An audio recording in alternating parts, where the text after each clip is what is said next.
ബീഹാറിൽ ഇന്ത്യ മുന്നണിയിലെ തമ്മിലടി അതിരൂക്ഷമായിക്കൊണ്ടിരിക്കുന്നു. സീറ്റ് വിഭജനത്തെ ചൊല്ലിയുള്ള തർക്കങ്ങളൊക്കെ തന്നെ നേരത്തെയും വലിയ തമ്മിലുള്ള പ്രശ്നം കോൺഗ്രസിൻ്റെ ഓഫീസിലായിരുന്നു ആടി നടന്നിരുന്നെങ്കിൽ ഇപ്പോൾ വരുന്ന വാർത്തയെന്ന് പറഞ്ഞാൽ കഴിഞ്ഞ ദിവസം രാത്രിയിൽ ഈ സീറ്റ് വിഭജന ചർച്ചയുമായിട്ട് ബന്ധപ്പെട്ട് ഡൽഹിയിൽ പോയിട്ട് തിരിച്ചു വന്ന നേതാക്കളെ ഈ പറയുന്ന കോൺഗ്രസിൻ്റെ പ്രവർത്തകർ വന്ന് അടിക്കുകയായിരുന്നു. അവരുടെ ഇരുപക്ഷമായി തിരിഞ്ഞ് രണ്ട് ചേരിയായിട്ട് തിരിഞ്ഞ് കൂട്ടത്തല്ലാണ് പാട്ന വിമാനത്താവളത്തിൽ നടന്നത്. ശരിക്കും ഇവർ തമ്മിലടിച്ചുകൊണ്ടിരിക്കുകയും NDA അവരുടെ സീറ്റ് വിഭജനമൊക്കെ പൂർത്തിയാക്കി തെരഞ്ഞെടുപ്പിനെ നേരിടാൻ പൂർണ്ണ സജ്ജമാവുകയും ചെയ്യുന്നു. കോൺഗ്രസ് തമ്മിലടിച്ച് തീരാനാണോ അവരുടെ മുന്നോട്ടുള്ള നടപടി? അത് കോൺഗ്രസിൻ്റെ നേതാക്കളാണ് അതിന് ഉത്തരം പറയേണ്ടത്. എന്തായാലും ബീഹാറിൽ ഈ മഹാഗഠബന്ധൻ, മഹാസഖ്യം എന്നൊക്കെ മാധ്യമങ്ങൾ വിശേഷിപ്പിക്കുന്ന നമ്മുടെ കേരളത്തിലടക്കമുള്ള കേരളത്തിലെ മാധ്യമങ്ങൾ കണ്ടാൽ നമുക്ക് തോന്നുന്നത്, അല്ലെങ്കിൽ മുഖ്യധാര ചാനലുകളും പത്രങ്ങളും ഒക്കെ നമ്മൾ പരിശോധിക്കുമ്പോൾ, വായിക്കുമ്പോൾ, കേൾക്കുമ്പോൾ, കാണുമ്പോഴൊക്കെ നമുക്ക് തോന്നുന്നത് ബീഹാറിൽ NDA അങ്ങ് തമ്മിലടിച്ച് നശിച്ചു, ഇനി ഒന്നും ഇല്ല, അവിടെ മഹാസഖ്യം 243 സീറ്റിലും ജയിക്കും എന്നൊരു തോന്നലാണ് നമുക്ക് മലയാളം മുഖ്യധാര വാർത്താ ചാനലുകൾ കാണുമ്പോൾ ഉണ്ടാകുന്നത്. പക്ഷെ സ്ഥിതി നേരെ തിരിച്ചാണ്. നമുക്ക് ദേശീയ മാധ്യമങ്ങൾ പരിശോധിക്കുമ്പോൾ കിട്ടുന്ന വിവരങ്ങൾ വളരെ രസാവഹമാണ്. കോൺഗ്രസ് അങ്ങേയറ്റം പരിഹാസ്യമായിരിക്കുന്നു. ഈ ബീഹാർ മുഴുവനും വോട്ട് ചോരി എന്ന് പറഞ്ഞ് ഇങ്ങനെ നടന്ന രാഹുൽ ഗാന്ധി, അദ്ദേഹം യാത്ര ചെയ്തല്ലോ ബീഹാറിൽ, ആ ചെയ്ത യാത്രയ്ക്ക് യാതൊരു പ്രയോജനവും അവിടെ ഉണ്ടാക്കാൻ, അല്ലെങ്കിൽ പ്രവർത്തകരുടെ ഇടയിലോ ജനങ്ങൾക്കിടയിലോ അതിൻ്റെ എന്തെങ്കിലും ഒരു സ്വാധീനം, ഒരു ഇമ്പാക്റ്റ് ഉണ്ടാക്കാൻ രാഹുൽ ഗാന്ധിയുടെ യാത്രയ്ക്ക് സാധിച്ചില്ല എന്ന് വ്യക്തമാണ്. നേരത്തെ ഈ സീറ്റ് വിഭജനം കോൺഗ്രസ് കഴിഞ്ഞ തവണ 70 സീറ്റിൽ മത്സരിച്ചു, 19 സീറ്റിൽ ജയിച്ചു. ഇക്കുറി 70 സീറ്റ് ചോദിച്ചു. RJD, അതായത് ഇന്ത്യ സഖ്യത്തിൻ്റെ മുന്നണി പോരാളി, ബീഹാറിലെ മുന്നണി പോരാളി എന്ന് പറയുന്നത് RJD ആണ്. ലാലു പ്രസാദ് യാദവിൻ്റെ രാഷ്ട്രീയ ജനതാദളാണ്. തേജസ്വി യാദവാണ് അവിടുത്തെ സ്റ്റാർ ക്യാമ്പയിനർ. അങ്ങനെയുള്ള അവരുടെ തണലിൽ, അവരുടെ നിഴലായി നിൽക്കുകയാണ് അവിടെ കോൺഗ്രസ്. ഇക്കുറി 70 സീറ്റ് ചോദിച്ച് അങ്ങോട്ട് ചെന്ന കോൺഗ്രസിനെ RJD ആട്ടി ഓടിക്കുന്ന, തേജസ്വി യാദവ് ആട്ടി ഓടിക്കുന്ന കാഴ്ചയാണ് നമുക്ക് കാണാൻ കഴിഞ്ഞത്. അവസാനം 70 എന്നുള്ളതിൽ നിന്ന് 60ലേക്ക് കോൺഗ്രസ് താഴ്ന്നു. 60 സീറ്റെങ്കിലും കിട്ടണം. പോയി പണി നോക്കാനാണ് തേജസ്വി യാദവും RJDയും പറയുന്നത്. ഒരു 50ഓ 40ഓ സീറ്റ് കൊടുത്താലായി. എന്തായാലും ആ സീറ്റിനെ ചൊല്ലി കോൺഗ്രസിൽ വലിയ കലാപം നടക്കുകയാണ്. ഉദ്ദേശിച്ച അത്രയും സീറ്റ് അവിടെ കിട്ടില്ല. കിട്ടിയാൽ തന്നെ കോൺഗ്രസ്സിന് അതിൽ എത്ര സീറ്റ് ജയിക്കാൻ കഴിയുമെന്നുള്ള ചോദ്യം ബാക്കി നിൽക്കുന്നു. കഴിഞ്ഞ തവണത്തെ അനുഭവം നമ്മുടെ മുന്നിലുണ്ട്. ഈ പറയുന്നത് പോലെ NDA അതിശക്തമായിട്ട്, NDA യാതൊരു തർക്കങ്ങളുമില്ലാതെ സീറ്റ് വിഭജനം പൂർത്തിയാക്കി എന്നല്ല അതിൻ്റെ അർത്ഥം. അവിടെ ചർച്ചകളും തർക്കങ്ങളും ഒക്കെ ഉണ്ടായി. പക്ഷേ മുന്നണിയെ നയിക്കുന്ന BJPയും JDUവും, നിതീഷ് കുമാറിൻ്റെ JDUവും തമ്മിൽ തർക്കങ്ങളൊന്നുമില്ല. അവർ വളരെ കൃത്യമായിട്ട് ഇതാദ്യമായി തുല്യമായി, അതായത് JDU 101 സീറ്റിൽ മത്സരിക്കുന്നു, BJP 101 സീറ്റിൽ മത്സരിക്കുന്നു. ചെറിയ കക്ഷികളാണ് അവിടെ പ്രശ്നം ഉണ്ടാക്കുന്നത്. ഈ ചിരാഗ് പാസ്വാന്റെ ലോക് ജനശക്തി പാർട്ടിയും അതുപോലെ ഉപേന്ദ്ര കുശ്വാഹയും അതുപോലെ ജിതിൻ റാം മാഞ്ചിയും ഒക്കെയാണ് സീറ്റുകൾ കൂടുതൽ ചോദിച്ചത്. എന്തായാലും അവർക്കൊക്കെ അത്യാവശ്യം സീറ്റുകൾ കൊടുത്തിട്ടുണ്ട്. ചിരാഗ് പാസ്വാൻ ഇക്കുറി 29 സീറ്റിൽ ചിരാഗ് പാസ്വാന്റെ പാർട്ടി മത്സരിക്കുന്നുണ്ട്. അതുമാത്രമല്ല, ഇവർക്കെല്ലാം അവിടുത്തെ ലെജിസ്ലേറ്റീവ് കൗൺസിലിൽ അതുപോലെ രാജ്യസഭാ സീറ്റ് ഒക്കെ ഓഫർ ചെയ്തിട്ടുണ്ട്. ബോർഡ് കോർപ്പറേഷനിലേക്കുള്ള ഇത് ശുപാർശ ചെയ്തിട്ടുണ്ട്. ഇതെല്ലാം ചെയ്ത് NDA വലിയ പരിക്കുകളില്ലാതെ സീറ്റ് വിഭജനം പൂർത്തിയാക്കി. ഏത് പാർട്ടിക്കും സീറ്റ് വിഭജനം നടത്തുമ്പോൾ തർക്കമുണ്ടാകും, അത് തീർച്ചയാണ്.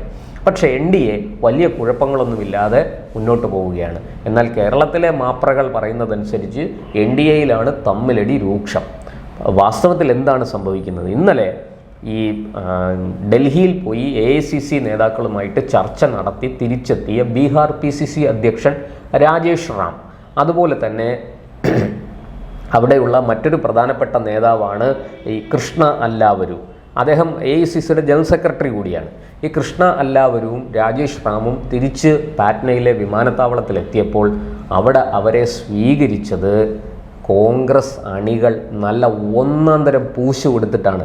ഈ AICC ജനറൽ സെക്രട്ടറിയും അതുപോലെ തന്നെ ബീഹാർ പ്രദേശ് കോൺഗ്രസ് കമ്മിറ്റിയുടെ അധ്യക്ഷനുമൊക്കെ ഏത് വഴിക്ക് ഓടി രക്ഷപ്പെട്ടു എന്നറിയില്ല.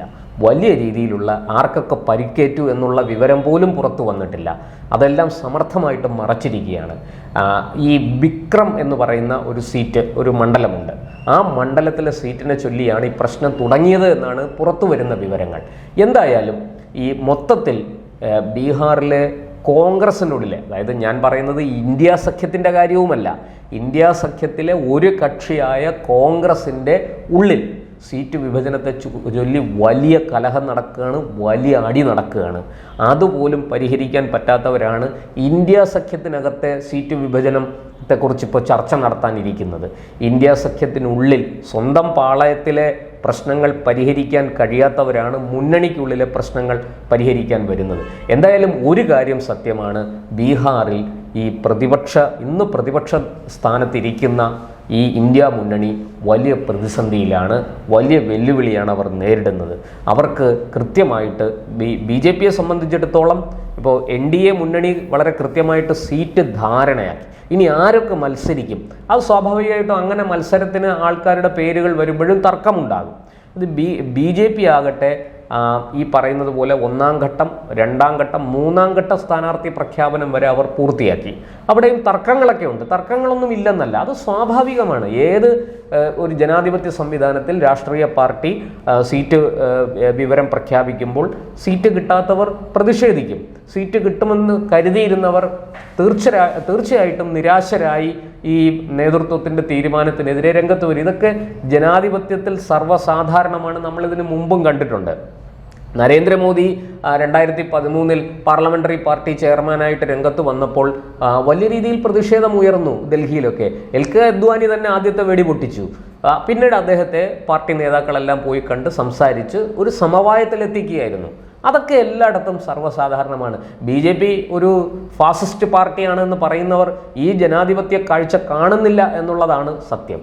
അതവിടെ നിൽക്കട്ടെ. ഇവിടെ BJP ജയിച്ചാലും കോൺഗ്രസ് ജയിച്ചാലും നമുക്കൊന്നുമില്ല. പക്ഷേ അവിടെ നടക്കുന്ന കാര്യങ്ങൾ സത്യസന്ധമായിട്ട് റിപ്പോർട്ട് ചെയ്യണം. അത് റിപ്പോർട്ട് ചെയ്യാൻ കേരളത്തിലെ മാധ്യമങ്ങൾ തയ്യാറാകുന്നില്ല എന്ന ഒരു വസ്തുത നമുക്ക് മറച്ചു വയ്ക്കാൻ കഴിയില്ല. അതുകൊണ്ടാണ് ഞാൻ ഇത്രയും പറഞ്ഞത്. ഇവിടെ ഈ പറഞ്ഞതുപോലെ BJPക്കുള്ളിലും അവിടെ തർക്കങ്ങൾ സ്വാഭാവികമാണ്. പക്ഷേ അവർ 3 ഘട്ടം സ്ഥാനാർത്ഥികളെ പ്രഖ്യാപിച്ചു. 1ാം ഘട്ട സ്ഥാനാർത്ഥികൾ 1ാം ഘട്ട തെരഞ്ഞെടുപ്പിൻ്റെ നോമിനേഷൻ, നാമനിർദ്ദേശ പത്രിക സമർപ്പിക്കാനുള്ള തീയതി ആയിരിക്കുകയാണ്. അപ്പോൾ അതിൻ്റെ നടപടിക്രമങ്ങളൊക്കെ ആയിട്ട് മുന്നോട്ട് പോകുന്നു BJP. ഇവിടെ ഈ പറഞ്ഞതുപോലെ അതിൻ്റെ നാമനിർദ്ദേശ പത്രിക സമർപ്പിക്കാനുള്ള സമയമായിട്ട് പോലും ഇന്ത്യ സഖ്യത്തിലും വിശിഷ്യ കോൺഗ്രസിനുള്ളിലും സ്ഥാനാർത്ഥികളാരെന്ന് നിശ്ചയിക്കാൻ സാധിച്ചിട്ടില്ല. RJDയെ സംബന്ധിച്ചിടത്തോളം അതിന് വലിയ ബുദ്ധിമുട്ട് അവർക്കുണ്ടാകും എന്നെനിക്ക് തോന്നുന്നില്ല. കാരണം വളരെ കൃത്യമായിട്ട് കേഡർ സ്വഭാവത്തിൽ പോകുന്ന ഒരു പാർട്ടിയാണ്. അവിടെ ലാലു പറയുന്നതേ നടക്കുകയുള്ളൂ. തേജസ്വി യാദവ് നിശ്ചയിക്കും, ലാലു പറയും. തേജസ്വി യാദവ് തീരുമാനിക്കും, അത് ലാലു പറയും. അത് അണികൾ അനുസരിക്കും, നേതാക്കൾ അനുസരിക്കും. ഇന്ന ആൾ മത്സരിച്ചാൽ മതി എന്ന് പറഞ്ഞാൽ ആ ആളെ മത്സരിക്കുകയുള്ളൂ. അവിടെ വലിയ തർക്കമൊന്നും ഉണ്ടാകുമെന്ന് തോന്നുന്നില്ല. പക്ഷേ കോൺഗ്രസിൻ്റെ കാര്യത്തിൽ അങ്ങനെയല്ല. തമ്മിലടി വളരെ രൂക്ഷമാണ്. മറ്റു ചെറിയ കക്ഷികളുണ്ട്, അവരുമൊക്കെ ഈ കോൺഗ്രസുമായിട്ടുമൊക്കെ, കാരണം കോൺഗ്രസിനെ പരമാവധി സീറ്റുകൾ കുറച്ചാൽ ആ സീറ്റുകൾ തങ്ങൾക്ക് നേടിയെടുക്കാമെന്ന് കരുതുന്ന ചെറിയ ഘടകകക്ഷികളുണ്ട് ഈ മഹാഗഠബന്ധൻ അല്ലെങ്കിൽ മഹാസഖ്യത്തിൽ. അതുകൊണ്ട് അവർ അതിന് ശ്രമിക്കും. ഇന്ത്യ സഖ്യത്തിനുള്ളിലെ ചെറിയ കക്ഷികൾ അതിനൊക്കെ ശ്രമിക്കുമെന്ന് തീർച്ചയാണ്. ഈ ഒരു സാഹചര്യത്തിലാണ് ബീഹാറിൽ 1ാം ഘട്ട തെരഞ്ഞെടുപ്പിൻ്റെ പ്രാരംഭ പ്രവർത്തനങ്ങൾ മുന്നേറിക്കൊണ്ടിരിക്കുന്നത് എന്ന് നമ്മൾ മനസ്സിലാക്കണം. എന്തായാലും കോൺഗ്രസിനുള്ളിലെ തമ്മിലടി മറനീക്കി അവരുടെ ആസ്ഥാനത്ത്, അവരുടെ ഓഫീസിനുള്ളിൽ നടന്ന അടി ഇപ്പോൾ ഇതാ പരസ്യമായിട്ട് തെരുവിലും വിമാനത്താവളത്തിലും വരെ എത്തി നിൽക്കുന്നു. വിമാനത്താവളത്തിൽ CISFും സെക്യൂരിറ്റി ഉദ്യോഗസ്ഥരുമൊക്കെ ചേർന്നാണ് നേതാക്കളെ അവിടുന്ന് രക്ഷപ്പെടുത്തി വിട്ടത് എന്നാണ് ദേശീയ മാധ്യമങ്ങൾ റിപ്പോർട്ട് ചെയ്യുന്നത്. ഇവർക്ക് പരിക്കേറ്റിട്ടുണ്ടോ ഇല്ലയോ എന്ന് പോലും വ്യക്തമല്ല. എന്തായാലും ഒരു കാര്യം സത്യമാണ്, രാഹുൽ ഗാന്ധിയുടെ വോട്ട് ചോരി യാത്രയ്ക്ക് ബീഹാറിൽ സ്വന്തം പാർട്ടിയിൽ പോലും എന്തെങ്കിലും ഒരു ചലനമുണ്ടാക്കാൻ സാധിച്ചില്ല എന്ന് വളരെ വ്യക്തമാണ്.